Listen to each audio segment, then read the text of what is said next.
दोस्तों, मछलियों ने किए वारे न्यारे। फिश उत्पादन में भारत दूसरे नंबर पर, विदेशी करेंसी से भरा खजाना, India second fish producer country. केंद्रीय मत्स्य पालन, पशुपालन और डेयरी मंत्री राजीव रंजन सिंह पहुंचे इंदौर। बताया, देश में मछली पालन की औसत वार्षिक वृद्धि दर 9% से अधिक।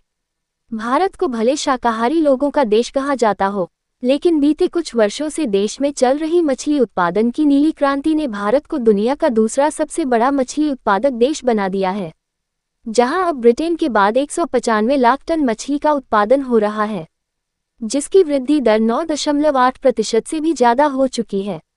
दरअसल, आज इंदौर में अंतर्देशीय मत्स्य पालन एवं जलीय कृषि सम्मेलन को संबोधित करते हुए केंद्रीय मत्स्य पालन, पशुपालन और डेयरी मंत्री राजीव रंजन सिंह ने बताया, देश में अब मछली पालन की औसत वार्षिक वृद्धि दर 9% से अधिक हो चुकी है, जो कृषि के सभी सेक्टरों से ज्यादा है।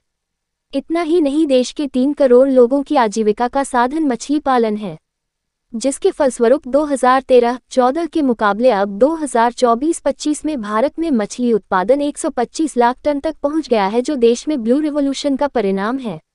सीफूड एक्सपोर्ट में भी चमका भारत। उन्होंने कहा, न केवल फिशिंग बल्कि सीफूड एक्सपोर्ट में भी भारत ने 60,000 करोड़ से ज्यादा की विदेशी मुद्रा एकत्र की है। वहीं देश में अलग अलग फिशिंग के इनोवेशन को बढ़ावा दिया जा रहा है।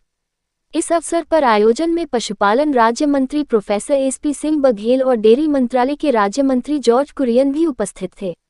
मछली पालन सेक्टर में होंगे नए इनोवेशन। दरअसल, देश में जिस तेजी से मत्स्य उत्पादन में वृद्धि हो रही है, उसके चलते भारत सरकार अब इस सेक्टर पर विशेष फोकस कर रही है। इसी के चलते अब देश के विभिन्न स्थानों पर स्मार्ट फिश मार्केट विकसित करने की तैयारी है। वहीं ऑर्नामेंटल फिश का उत्पादन फिलहाल 1% से भी कम है, उसे भी प्रमोट करने की तैयारी है।